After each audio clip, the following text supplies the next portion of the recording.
Okay, so welcome. It's been a while since I've done this. Had to dust off some slides, and we're adding to them this morning. So this is one of those presentations that swings all over the place, but roll with it. I'm going to be talking a little bit about the why healthcare home, why we embarked on this journey in Toyota, but why we're doing it generally in the country. Share some of our experience. We haven't got everything right. We've got a lot wrong, but I'll share some of that as well. But we're in a really strong space now. So share some of our data, some of our stories. We've also been evaluated, being one of the bigger programs in New Zealand, and with sort of a lot of DHB support. We've had 3 evaluations done, so I'll share some of the findings of the evaluations at the end to show you where we're at. So, and I've got a little movie clip as well, apparently, to show you. All right, so 1 in 4 New Zealanders are now covered by the program. And I think originally, as I was saying, Pinnacle went over on a study tour of the States and looked at other models across Europe as well. And about 10 years ago, it really was developed or brought over to this country and workshopped out in Pinnacle originally. It sort of sat with Pinnacle, I think, for a good couple of years, Helen, I would say, before it was picked up more broadly. And now you can see the spread across New Zealand is fairly significant. Yeah, it's a program that's grown and grown and grown. And normally things grow when they work. So the reason it's grown, I think, is partly because people's experiences of rolling it out, people's experiences of practicing it with it in their practice have been positive. So things don't tend to grow like that unless they work. So the origins of the model was sort of, some of the original thinking and research was around the kind of Barbara Starfield model. So this is not new thinking. It's been around in primary care for a very long time. And a lot of evidence kind of points to a few crucial elements if you're going to deliver high quality primary care. That's the person-centered, not disease-centered. And Mel Simpson will be talking this afternoon around care planning and how healthcare home has taken the idea of care planning. I'll talk more softly now. Taken the idea of care planning and turned it into a patient-centered experience as opposed to a clinician-centered experience. So that will be this afternoon's workshop, really. So starting with the person at the center, not the disease at the center. Welcome, take a seat. There's some seats down here. Hi, guys. Hi. The Wellington weather foiled you again. I know. Fog, wind, rain, hail, snow. Yeah. Yeah, it'll be sunshine later, apparently. The other aspect that was thought to be really important and is really important and actually, again, is at the heart of the healthcare home model is the continuous relationships over time. And the importance of continuity as a feature of a clinician and patient relationship is well evidenced now as important. Coordinating access to other services. So the idea of the healthcare home being the starting point. And at the very end, I'll talk a little bit more about community networks and where we've gone with those. I'm going to lose my voice unless I get my water. Sorry. Can you just pass my water, Jenny? Too much shouting at the weekend on a dragon boat. Thank you. How is it? Do you mind filling that up? Thanks. So again, starting with the principle of the healthcare home being the kind of the base, and we've gone on over the last 6 to 7 years in Cap Coast to look at community networks, and the foundation of community networks is very much for us the healthcare home. And then comprehensive, most of the care most people need most of the time. And again, at the heart of the healthcare home is this idea or concept of improved access. So whether it's improved access by telephone assessment and treatment, whether it's improved access for portal, virtual access, whether it's improved access by longer opening times or more accessible, friendly services. But again, one of the key principles of the healthcare home, and as you learn more about the model, you'll see, is actually supporting patients access their primary care more effectively. So again, you probably all know this in the room, but why are we bothering with a new model of care? Why not just carry on doing things the way we've always done them? And again, I don't need to tell you this, it will be really familiar, but you may have noticed that we've got an aging population, and with age comes increased complexity. So we, like the rest of the developed world, people are living longer. And if you live longer, you tend to develop more chronic diseases that need care. We've also got growing consumer expectations. So again, those of you that work in general practice or in healthcare will have noticed that the consumer expectations when patients want care, how they want to access care, what they expect when they receive their care are beginning to change or have changed over the last couple of years. It's also getting more expensive. So we've got this backdrop of an older, aging population, but we've also got the backdrop of the fact that it's more expensive to provide care. And that in part is driven through technology and medicines. But health inflation outstrips any other inflation. So healthcare costs go up faster than any other costs in the developed world. So keeping up the whole time with the rising healthcare costs in delivery is a challenge. The changing profile of the primary care workforce and the shortage of supply. So again, Pinnacle did an original piece of mapping when they were developing the model and mapped out their workforce to look at the aging workforce within their own network. And we, like all of you, are experiencing the same thing. We've got an aging GP workforce, and in our network as well, we've got an aging nursing workforce. That's not saying new GPs aren't coming in and new nurses aren't coming in, but when you map the overall average profile, it's an aging workforce. So if we have a model of primary care delivery that is solely reliant on nurses and doctors, we're going to be in trouble quite quickly, which is why a key element of the healthcare home is broadening out the diversity of your workforce. So bringing in new roles like clinical pharmacy, health coaches, PCPAs to support primary care deliver against this backdrop of rising healthcare need. And finally, funding in real terms hasn't increased over this period. We've had small bursts of increased funding, but generally funding for primary care over the last 10 years has not increased. So if you add all those things together, you've got an aging population, you've got rising consumer expectation, you've got an aging workforce, and then you've got rising costs and no increase in funding. You can see why a new model of care is probably worth exploring. So if you carry on doing what you always did, you'll get the same results. Was really the beginning of this journey. So this is the model of care, and again, for some of you this would be a refresh, for some of you this is new information, but essentially it's split into 4 domains. So the domain around we call it urgent care, but unplanned care really. So urgent care would really be when you call an ambulance if you're having a heart attack, right? So unplanned care, when a patient feels they wake up in the morning and they need to see a GP or nurse now. And that happens quite a lot. And about 30 to 40% of appointments made by patients are made on the same day. I wake up, I feel unwell, or my child feels unwell, I need to be seen now. So a big element of the model is a response to that. How can we support patients access same-day care in a way that's deliverable for the service? Because actually all of you who work in general practice know that can often derail a day. The amount of people asking for an appointment on the day can derail the day. So how do you have a service response to meet that need? Another component is routine and planned care. So those are the patients who make an appointment for a few days' time, who need to be seen. Happy to wait a few days, but actually how can we respond to that in different ways that allows them to do that in a reasonable way? Proactive care, so that bit of the model is really around supporting that aging, complex cohort of patients that every practice experiences. So again, that proactive care, the MDTs, the patient-centered care planning, that's really about responding to that cohort. And finally, underpinning all of this and driven through the whole model is lean thinking and lean methodology.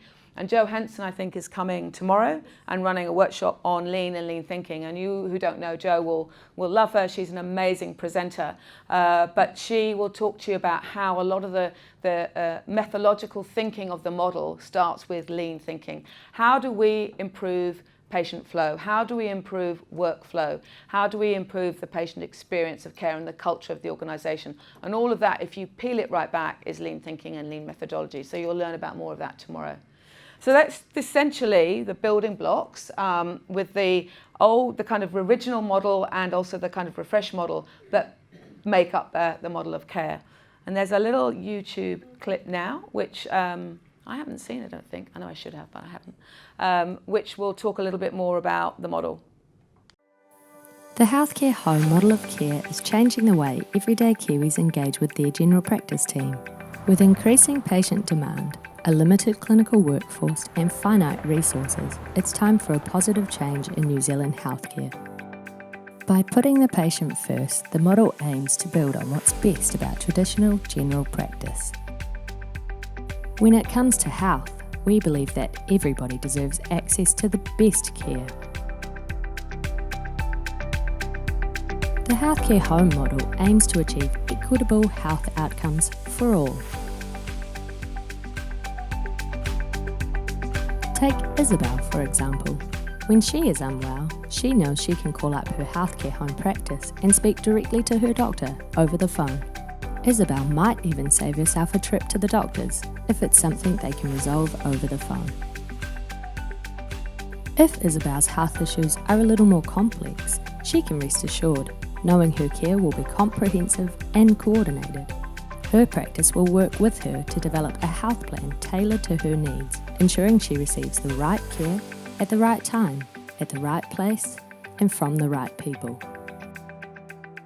The healthcare home model makes best use of new technologies to allow clinicians to coordinate patient care in a more efficient way. This allows Isabel to use the online portal to securely access her health information from anywhere. She can book appointments, order repeat prescriptions, and check her test results, all with a few clicks from the comfort of her home. If, however, Isabel does need to make a visit to her practice, she knows she'll be greeted by friendly reception staff in a calm, quiet wait room, and that everything will be done to ensure her visit is smooth, quick, and easy. Healthcare home practices use lean principles to improve their systems and processes, allowing the practice to operate at optimal efficiency, so everyone is happy. Healthcare home, taking healthcare from good to great. So I guess in terms of what I've just been talking about and what you've seen there in terms of some of the elements of the model, how does healthcare home help? So we talked about improving access to general practice, and again we'll talk about different ways in a minute around how we do that. Managing care for patients with complex needs. Again, the workshop this afternoon with Mel Simpson on proactive care. The expanded role within the general practice workforce. And again, depending where you are on your development of this program, might depend on how many of those new roles you've got, but certainly we can speak from some experience here that they have hugely contributed to primary care delivery for us locally. And then just generally future-proofing general practice. All the research says that you need good primary care to support healthcare delivery. So it's been pretty well evidenced now that good public health and good primary care contributes much more to the general health outcomes of the population than the amount of hospitals that you have. So if we don't have primary care as a feature in the New Zealand system and we're not protecting it and looking after it, we are going to see poorer outcomes for our population and rising healthcare costs. So this is really important that we get this bit of the system right. Oh, I've lost me. Stole my clicker. Okay, so some healthcare benefits for patients. Being able to book an appointment on the same day if necessary. Care planning, alternative appointment lengths, looking at enhanced coordinated care across the team, and some of the areas in the country now have been really looking at how to make that even better for the patient and think about the extended care team, avoiding referrals, warm handoffs, different ways of moving the patient through an extended care team. Looking at more convenience through triage, and I'll show you some of our triage data in a bit. Looking at alternative to face-to-face consults. And again, this time last year, we were all in lockdown, which is strange to believe that we're now vaccinating teams across New Zealand. But again, we would have seen during the COVID lockdown, there was a huge growth in, well, telephone triage, essentially, in telephone consults, because we had to. What we saw here was some experimenting with video consults, but we found it quite hard to bed that in as a business as usual. But certainly the idea of a full consult over the phone as opposed to just triage has locked in most of our practices. It'll be interesting to hear what other people's experiences of using videos has been. Better care management through the patient portal. I think what we've got here now in Cap Coast or in the Wellington region, we've got the largest penetration of the patient portal in the country, and that has moved the needle for the patient experience but also for clinician access. So we've got patient portal in our model. We say by year 2 we expect the full functions of the patient portal to be on. So that's an ability to book an appointment using the portal, an ability to order my repeat scripts, look at my results, secure message my GP, all through the patient portal. So there is no need for me to call my practice to make an appointment. There's no need for me to call my practice to order my repeat scripts, and often I will just secure message my GP, a really quick inquiry, and he'll respond back. And so that's a really important element for us in terms of improving access. We also make it as a requirement in our program that all practices open their notes by year 2. We think that's really, really important, and practices sometimes take a while to get there. But for us, actually, again, there's some quite good write-ups about the fact that if patients can read their own records, it really helps engage them as a partner in their care. If patients can read their own records, it helps give them some ownership of their care, but also they can show that to a friend, a colleague, a family member to help them unravel sometimes what was said in the consult room. Again, patients, you'll know this yourselves as clinicians, probably remember about 10% of what you tell them in the consult room. So it's really useful to have a written record of that after the consult to read. But I was looking at my results last night in bed. I got my X-ray results back through and was Googling what it actually meant. And I'll flick a note to my GP today to say, let's have a conversation. So it does, otherwise that would have been 3 appointments for me. Better care management through the patient portal we've done, and improved health literacy. So really a big focus, especially for the refreshed model of care, is looking at engaging the patient in their care, but also making sure that we support patients with health literacy. We talk a magic language in healthcare which nobody else who's not in healthcare understands. Whenever I start talking like a clinician or as a healthcare professional, my family look at me and say, I have no idea what you're saying. Why are you talking in that funny way? And actually we have this language that is a secret language in healthcare which patients generally probably often don't understand. So it's really trying to translate that into a language that's easy for our patients. So I've touched on some of this already, but again, what are the benefits? Better daily management of workload, and Joe will talk about more of that later tomorrow around lean thinking. Looking at the extended team we've talked about, better coordination, etc. So what's been our journey? And I'll flick through this because I'm aware of time, but I think as Kirsty said, we're year 6 now. So we've been at it for a while.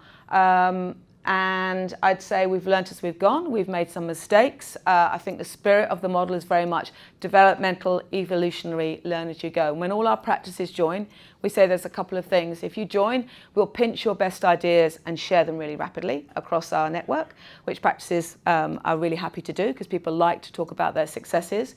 And you can fail fast. You can give something a go, and as long as it's not harming a patient, fail fast, learn quick. So again, that's the kind of spirit of the program. We've tried to make it not a compliance-based program. So this is us. We're 6 years in. We've got about 76% of our population now covered, and we've got 3 practices going into the program this year. So that'll bring us up to just over 80%. For us, we had a particular methodology which we applied. It's not for everybody, so I'm not saying this is the way to go, but we had an expression of interest process where practices submitted an expression of interest. We did a lot of preparation, scoping the gap. We do a sort of 2-day workshop for our practices when they join the program. And then within the first 3 months, we kind of have a set of expectations that we work with them. They get an assigned change facilitator, and they work with them quite intensively for the first couple of months. And we sort of say, really, from when you start the program for that first 3 months, we'll work with you to get the telephone assessment and treatment up and running. We'll look at the same day appointment availability. We'd expect you to be really considering extended hours, and we have a formula here. So it goes up the bigger you are. Again, that's not for everybody, but if you're a big practice over 10,000, we would expect you to be open 6 more hours a day for routine appointments, so bookable appointments for patients. We expect patients or practices to activate the patient portal and to get going on that journey as a key requirement in the first 3 months. And then really, as business as usual, monthly visits, regular support. We set up some really great reporting for them so they get some real-time data feeding through their provider portal. And we run a lot of workshops and stuff as well. And as they mature, we offer them the opportunity to go into peer groups. So they all move into peer groups in year 2 and year 3, and they work together as healthcare home practices, again, pinching their best ideas and sharing some of their successes and not successes. So our support change, we've got a small change team who have come and gone over the years, but actually have stayed around like Kirsty for the 6 years. Again, not essential, but I would say change is not easy. And I've worked in health all my life, and I've done a variety of different roles. And I would say the change role is probably one of the toughest roles I've had. And that's because you can't direct people. You can't tell people. You have to work with people. And it's, when you're running a huge service or a hospital, you can tell people what to do because you're in control, essentially. When you're working with change, you have to work at the pace and in the way that your team that you're working with want to, knowing that where you want to get them to at a certain point in time is here, but actually they might take way longer to get there. So it's you have to have a certain kind of person, emotionally intelligent people in your change team. We're also really lucky to have Jo Henson in our team, who's a lean practitioner. Again, it's not essential, but having that expertise in the team was really useful for us in the early days because we weren't lean practitioners. We also have peer groups, as I've talked about already, workshops. We have a lot of data. We have a practice managers peer group now as well, and that was at their request. So a lot of support, the change team and all these other teams around them to support the process. So this goes back to the kind of change stuff, and we train our change facilitators in the ADCAR model. So that's the whole idea that you can't direct a team that you're working with. You need to help them understand the why. Why are we doing this? Why are we signing up to this program? So the awareness for the need to change. And the why is really important. If people don't understand or believe the why, then you're sort of lost before you start, really. So it's not easy, this, for practices. They have to do a lot over the couple of years that they're in the program, and you're asking a lot of them. And if they don't know why they're doing it, then you've really lost them. So I would really spend some time with the teams on why they're actually making this change. The desire to change. They might think we don't need to change. Actually, it's working really well right now. We don't need to change. Well, this isn't the program for them then. If they don't feel that they need to make the change, then I would say don't force the program on them. The knowledge of how to change is the K of ADCAR. So again, you bring that as change facilitators or program leads or experts in your field about how to make the change happen. Often they also know how to make the change happen, and it's really harvesting some of those great ideas. The ability to demonstrate skills and behaviours and the reinforcement. So again, a really useful tool for reinforcement would be the data. So we use data a lot to drive the conversation. So, no story without data, no data without stories is well known now as a method, but it actually really works. So help them tell their stories and show them their data. Practices will often say that they'll speak for their patients. So the portal's not really for our patients because they're older and they're not IT literate. Well, some of our biggest activations are in practices which have a very, very elderly population in the Cap Coast.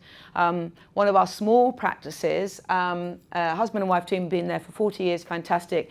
3 years ago, told me with total assurance that none of their patients had laptops or mobile phones or were IT literate. And they've now got 75% of their patients activated on the portal, secure messaging them, ordering their scripts, booking their appointments, and reading their notes and having discussions with their clinicians. So never assume that you know what your patients want or need or can do, I would say. They'll surprise you. So support the change leaders. I've mentioned this already, but it is a tough job. And actually, it's just kind of accepting that it's not easy to support teams through change. And make it an organisation priority. I would say for us, we did do that from the get-go. We got our board to sign up to it. We got our leadership team to sign up to it. We got our chief executive, Martin Hefford, to sign up to it. He was one of the original inceptors. He brought it over, in fact, into the organisation. He drove it from the top, and that's really important.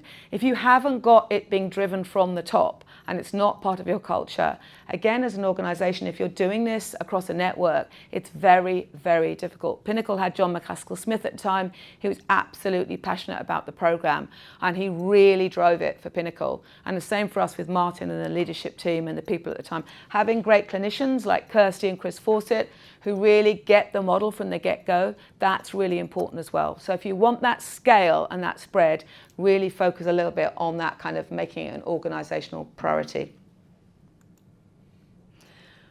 Okay, so project management, getting the logistics right. That is our programme board. So if anybody wants to come and see it and stroke it, then please do. But it's just round the corner. I have to thank Fiona. Don't touch it, Fiona says. You're not allowed to touch it.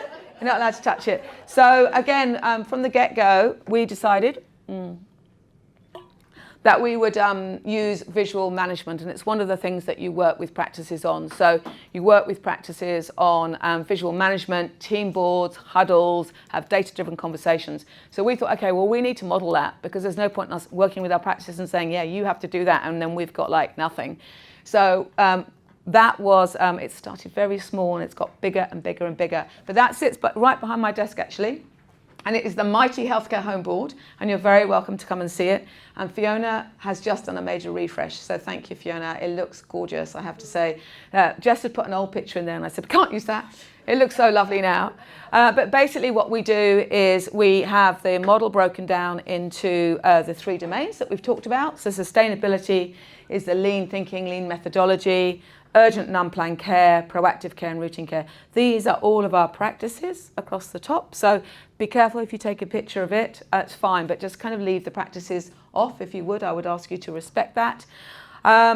This talks about the extended primary care team. So this practice here, we just say how many PCPAs they've got. They've got 3, how many health coaches they've got. So that's us mapping some of the workforce. And year on year, we've mapped the workforce for all of our practice to see whether the profile has changed.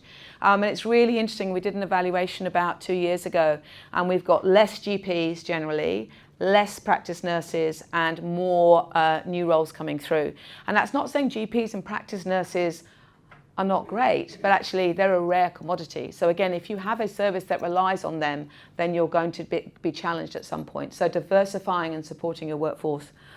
That's, we had some targets because we were a funded program by the DHB. So we've mapped acute admissions, ASH rates, ED attendance, and the primary options for acute care. So we would work with our practices to get more of those services in with our healthcare home practices. So the cellulitis management, the DVT management, the rehydration, the iron infusions, all of those. And actually what you'd want to see is more of those in your healthcare home practices coming through, and then a subsequent reduction in those patients rocking up to ED. That's the proactive care domain, year of care. We give them some goals around year of care to suggest to them that they'd want to probably focus, just to give them a bit of a target to shoot for. And we break that down by Mali and Pacific as well. Again, our practices fed back to us after the first couple of years that the patients that really needed it were really difficult to get in for a proactive 45-minute appointment. So we decided we'd be really mean and set some goals around that. And actually, they asked for that. They said, if you don't set us a goal, trying to get some of our hard to reach patients in, we'll just pick all the low-hanging fruit and invite people in who are going to come for an appointment. So we set some specific goals about reaching some of those hard to reach communities, and that's been really successful. And looking at, we have MDTs, which we set up with our DHB, so working with practices to understand, and Mel will talk more about that this afternoon, so I won't steal her thunder. And then we track all the routine and preventative care. So we track their phone metrics. So they agree from the get-go to give us their phone metrics, the amount of calls that are abandoned, the call volumes by time of day. All of that data is given to us so we can work with them on telephone systems that give them that data. Because often practices would say in the beginning, you know, all our patients can get through. We get this sort of peak at about 8:30, but then they can get through. But when you actually look at the metrics and look at the data, that's not the story. And you have huge volumes of abandoned calls that people just saying, I'll just walk in, and that then drives people coming into the practice, which drives the kind of general feeling of chaos for the day. So looking at call metrics was felt to be a really important feature. We measure third next available appointment, so every practice gives us that, and that's an international measure, and it's basically looking at whether a patient can get a routine appointment, so not urgent and not unplanned, within 2 working days. And we track that as a sort of measure throughout the entire, in fact, 6 years so far. Patient portal activation I've talked about already, so you can see there that practice, Karori, has got 76% of their patients activated on the portal, and we've got a couple of practices further down that have hit the 80%. And that is an absolute game changer.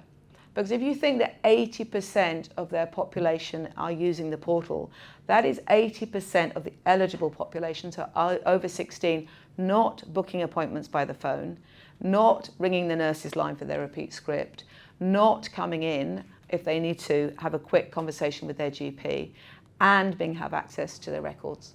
So that absolutely moves the needle on the practice's experience of providing care, but also the patient's experience of receiving care. So I would say that is one of the most important things for whether you're in the healthcare home program or not, to push with your practices. And that just talks about the kind of extended hours, etc., etc., etc. So if you want to come and stroke the board later, please feel free, but don't stroke it too hard because Fiona will have you. We had a big debate actually at one of our planning sessions about, 6 months ago, and the team wanted to make our board virtual because that's the new world, and they wanted to put it on a dashboard on our computer screens. And I really fought, the laggard that I am, to have this because I think it's really important, and it's really interesting that that's been on our wall now for 6 years, and the amount of people that come up and peer at it and look at it and look at the practice and look down, and people outside of the team, just to get a sense of the practice and what it's achieving, is really interesting. So I would say, there's always a place for both, Fiona, but actually having something visual is really, really useful. And we work with our practices on team boards. And again, Joe will talk to you about that. And so when they're standing, having their huddle in the morning, or their stand up, or their briefing, or whatever they want to call it, they're standing in front of some data and actually talking to that data rather than just talking about anecdote, which does move you away from that conversation. So this is our journey. This is so various children in the team. So this was every year we publish a year 1, year 2, year 3, year 4 reflections. They get really easy to write as the years go on because we do a little newsletter once a month. So last year actually was tough because we dried up because of COVID with our newsletters. So that's a lighter version. But we try and gather the stories from the floor. So we really do. If we see something great in one of the practices, we immediately say, can we write that up? And then so when I come to produce this in July, it virtually writes itself because all those stories have been gathered up. But essentially we publish that every year. We share it with our practices. We share it with our funders. It's shameless promo. So if you're looking for a piece of about the evaluations at the end of this, but actually it really does bring to life the program. And if you look back on some of the early stories from year 1 to what we've matured to in our year 4 in July this year, you can see the change in some of the stories that are putting through. So in this one there was a huge focus around shared medical treatments and practice evolving the proactive care model of care. And we've just written a story last week on a practice that's a healthcare home practice that's done, it's a mainstream practice that was looking at refreshing the model for them. They really wanted to focus on equity. They were really nervous about where to start. They felt that they would get it wrong somehow. And we went to interview them about some of the successes that they've had. And they've done some amazing work. And yes, they're at the beginning of the journey, but they're giving it a go, and they're looking at their patients and their staff with a different lens, which is the important thing, I guess. So if anybody wants any of those, we've got none left except for year 4, I think. But, yeah. So this is a little bit about our data. I'm not going to bore you with lots of it, and some of it's not that compelling. So, you know, I can't say hand on heart that this is solving all of the issues in the healthcare system. I would love to be able to tell you that. But there is some interesting data coming through. So one of the things that we measure, as I said, is telephone assessment and treatment. And I'm assuming you've got a speaker on that? Kirsty. So I won't steal Kirsty's thunder. But just to say, in terms of data, we gather this for every single practice. And this is what we used for our year 4 publication last July. So you can see that 32% of calls are resolved in triage. So when Kirsty talks to you about how to do triage, it's really important that 32% of people ringing up saying, I need an appointment today, are managed successfully over the phone. Okay, and that's important because that demand can derail a practice every day at the beginning of the day. So it's really important that you get that bit under control.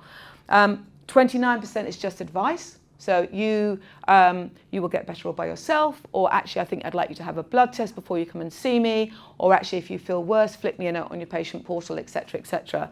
3% ends in a script. Yeah, it does sound like a repeat of your XYZ. I'll leave you a script, or I'll zoom it over to where's your nearest pharmacy with e-prescribing.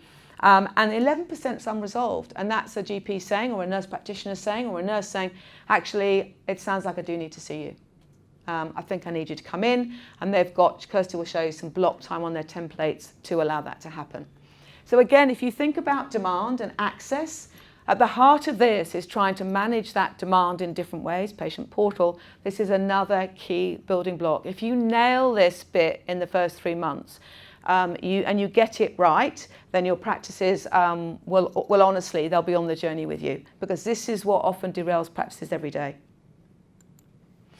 The other thing we map, as I said, is patient portal, and it's really interesting. This was us at the beginning of our journey. That's non-healthcare home practices, and that's healthcare home practices. So you can just see the kind of big sort of growth, and we've still got this gap. In fact, 100% of our practices are now on the patient portal. The last 2 have been persuaded to go. So I visited a practice last week. She's a sole operator. She would be a cautious adopter of new technologies, I would say, but she now has 40% of her patients activated on the patient portal. She doesn't allow them to make appointments, but she does allow them to, her patients, she hasn't opened that functionality, but she allows them to order repeat scripts, and she allows open notes, and she allows them to secure message her. And she's getting older, and she's towards the end of her, she's heading towards retirement. And she said, for me, it's been a game changer. I wish I'd adopted it several years ago. Because actually I get really exhausted at the end of the day with face-to-face contact. And if I can resolve a patient's issue using secure messaging, I'll do it. So that's great. It's a nice little story. And this is our ED rate. So again, this is from last year. So again, it's not 100% compelling. We can see healthcare home is, non-healthcare home is orange, and healthcare home is grey. And for Māori patients, we haven't had a huge impact, and we need to look at that and understand what that's about. But one of the one of the ideas is if you open up access to primary care, phone access, telephone treatment, patient portal, longer hours, then actually patients won't need to rock up to ED as frequently as they do. But we can see there in the beginning, we began to see drops across the board, but we have seen in the last year that there's been an increase in non-healthcare home practices, a decrease in non-healthcare home practices, attending ED more than healthcare home practices. It's not saying we haven't had a drop in healthcare home practices, but there's been a greater drop in non-healthcare home. The opposite for Pacific patients, actually. And we've got a couple of Pacific practices in the network who have really done some deep thinking and change around this space. And that's been really good to see, and that's played out in the data. There's a huge drop there. And then generally across the board, it averages out. There's a bigger drop for others. And overall, there is a bigger drop for healthcare home practices, but we do need to look more around the issue for Māori patients. I think the important thing to say about this slide is this is against a backdrop of rising ED rates across the country.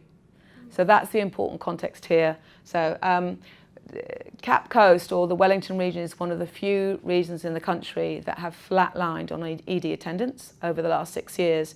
And actually you can see certain pockets of the population there's been a decrease. So generally across, with the coverage that we've got, we've seen this flat line and slight reduction in ED when you look at around it across the whole. And that wasn't the story 6 years ago. It was following the rest of the country where ED attendances were going up and up and up. That's the evolving model of care. So these are some of the new roles that we've brought in. And again, this was not our profile 6 years ago, but now we're beginning to see full scope nurse prescribers, probably like the rest of you, coming through. And they have a huge role in contributing to the primary care team. We've introduced health improvement practitioners, which are essentially mental health coaches who provide care to patients in the practice through a warm handoff. So they're not a booked appointment, they sit within the team, the extended care team. And if I'm sitting with you as a patient and I feel you would warrant or benefit from an intervention or a conversation with a mental health practitioner, I walk you down the corridor, I say, hi, I'm Ajit, this is, sorry I didn't see your name, I think she could benefit from a conversation. And that way it's a warm handoff. So that has been a game changer again for practice, having those people working in there. We've got a scheme, which again I won't go into because we're running out of time, called Choppy, where we have the geriatrician coming into the MDTs with the geriatric nurse practitioner. And again, that's been very well received, especially for the practices with large volumes of older, complex patients. So bringing access is again at the core of this. So bringing the geriatrician and the specialist nurse practitioner into the MDT. So when they're talking about their complex patients, they've got some of the expertise in the room. We brought health coaches in, and that's been developed by practices. So again, they are lifestyle health coaches, and they work with patients around those broader determinants of health. We've got mental health clinicians, clinical pharmacy. All of our healthcare home practices have a clinical pharmacist. I think we've got 7 now. And again, practices in the beginning are a bit like, oh, I don't know what to do about this. Are they going to look at my prescribing? Are they going to tell me off? But in fact, they've been hugely appreciated and valued. They do work with GPs and nurse practitioners on their prescribing, but they also work with patients on concordance to medicines and de-prescribing. And again, the link between polypharmacy and falls is fairly well documented. So they do a lot of that work with patients who are on a lot of medications and try and work with them around some of the de-prescribing. And then PCPAs, we've seen this massive leap. 6 years ago, I don't know, we were probably well behind the curve, but we didn't have healthcare assistants in our practices at all. They just didn't exist as a role. And now every single practice has got a PCPA, and some, as you saw on that board, have got 3. And they've become integral to the nursing team. We developed, along like most of you, a kind of development training program, but also a delegation framework to make the nurses feel secure in passing on some of those tasks to the PCPAs. And that was really critical. We started on this journey in about the very early days. The nurses were very nervous about bringing this unregulated workforce that sat sort of under their umbrella and wanted a proper delegation framework. So we sort of developed one with some of our nurse advisors, and that's what we support nurses do when they work with PCPAs. And also helps the PCPA feel that they've got a progression going on as well. So we've got PCPAs now who do a whole range of tasks within the primary care team. Some clinical, so blood pressure, weight, urinalysis. Some non-clinical, stocking rooms, sterilisation, ordering. Some do support the new patient checks, some lay up trolleys. They've all been trained. Some do phlebotomy, some do ECGs. So quite an extended role over the couple of years.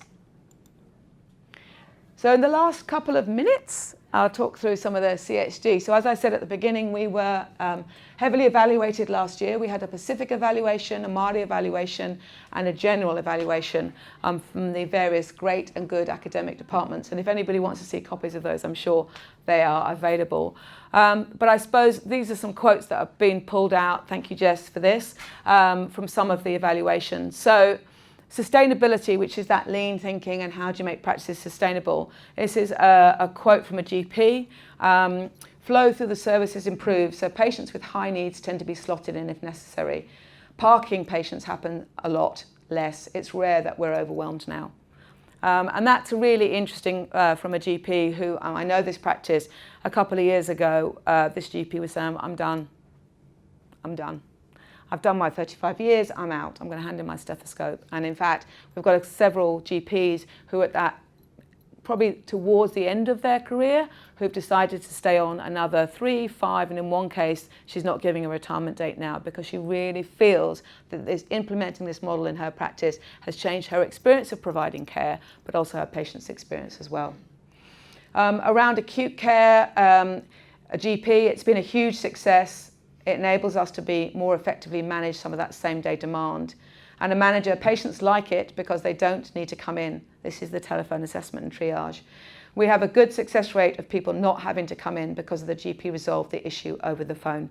So again, really important for the manager there, that this model, and actually it's the managers that often really drive the introduction of telephone assessment and treatment in terms of the templates and making it work at the front desk and making sure that the messages that the staff are giving on the front desk are consistent with what the clinicians are trying to do on the phone. This is looking at the proactive care. This is looking at our year of care plans going up over the years. Again, Mel will talk about this afternoon. We use an algorithm, risk stratification, trying to identify some of those really high complex patients and working with our practices and our clinicians to give those patients a longer appointment, an MDT if they want, if it's relevant, but also begin to wrap some other support around them, whether it's a mental health coach or a health coach, or putting them into getting advice from the specialist geriatrician, but really beginning to take a more measured approach, I suppose, to providing care for these really, really complicated patients. The focus is still on what's coming through the door, not proactive care planning, and sharing across information in real time has changed the management of these patients. So, quote. And then finally, routine and preventative care. So this is from a patient. So the evaluators interviewed patients and staff, and they also looked at some of the data and some of the other surrounding evidence. But this is from a patient being able to make appointments, renew prescriptions, consult with my GP using my Manage My Health is of a significant benefit to me. So again, it's a really key feature, I think, of the model. Finally, we're nearly there, so thank you for bearing with me. This is the kind of data that we give to our practices. So we have something called the provider portal. So all of our practices are able to self-service their own data and get their own data. So all of our practices, not just Healthcare Home, can see this data. This is just a really quick snapshot from some of the data they might be able to see, but they also can see their admissions and their acute attendances and their ASH rates and the data from their telephone assessment and treatment and all sorts of other population health related data. But essentially it's called the provider portal. You probably all got one where you are, but this is really well received by our practices just to be able to log on and be able to see some of this data. Some of it's updated weekly, some of it's updated monthly, depending when the data comes through from the DHB. But we've got a data sharing agreement with our DHB that we receive this data in a really timely way, and we share our data back, and our practices know that we do that. So it works really well on all sides. So this is the population health summary. So this is their male and female. This is an interesting slide, a number of chronic conditions by age group, and that's the kind of 20 to 29-year-olds looking reasonably healthy there. But as you get older, you can see that begins to change. And you've got this middle band of patients, this 50 to 59-year-olds, who've got 3 or more chronic conditions. And that's some of your complexity coming through there in the kind of 50s to late 50s. This gives you your ethnicity breakdown, so Māori, other Pacific. This is the risk stratification that Mel will talk about this afternoon.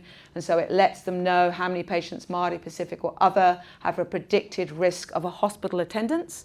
And this is some of a breakdown, so they can see there that they've got 10% of their patients have diabetes, 8.6 have pre-diabetes, cardiac, etc., etc. So it gives them a nice breakdown, and you can filter that by ethnicity. So I would say data is a really important enabler for the Healthcare Home programme, and data that your practices can access themselves, that they're not waiting for you to push out, that they can log on and access anytime, anywhere, I think is really important. So this is what we're measuring. I've talked about this already.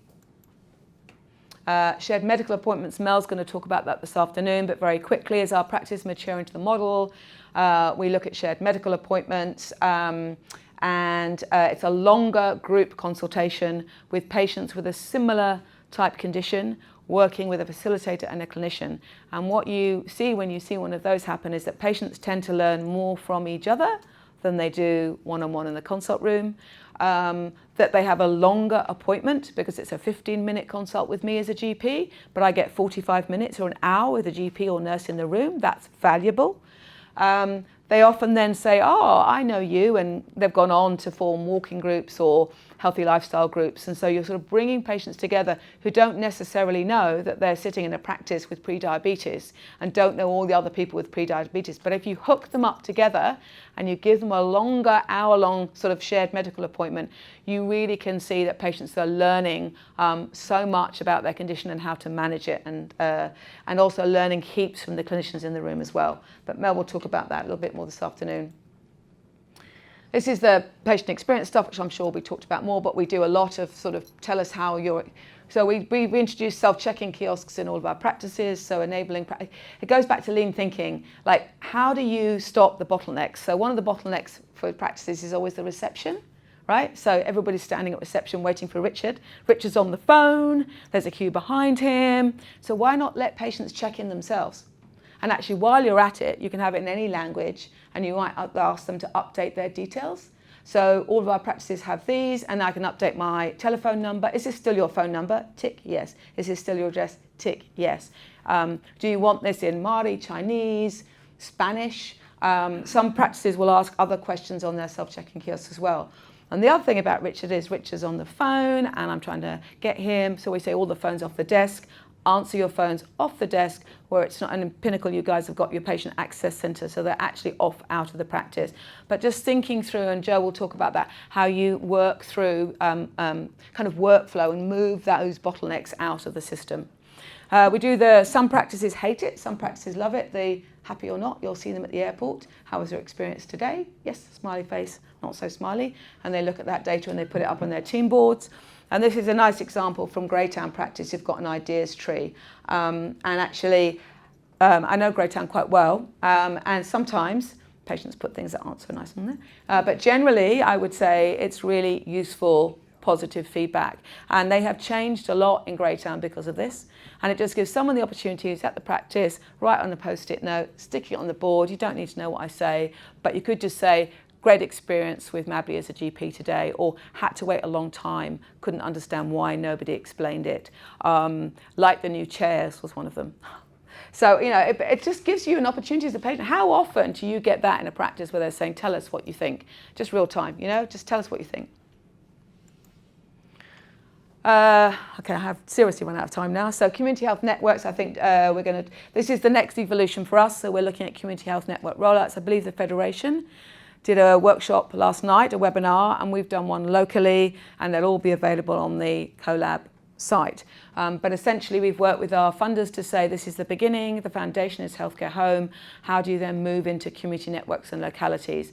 So we've been piloting that or prototyping it in Kapiti for the last year. Some early interesting results. I'd say we're definitely building the plane as it's going up or down. So we're really kind of like flying by the seat of our pants a bit, but some interesting information kind of coming out of that.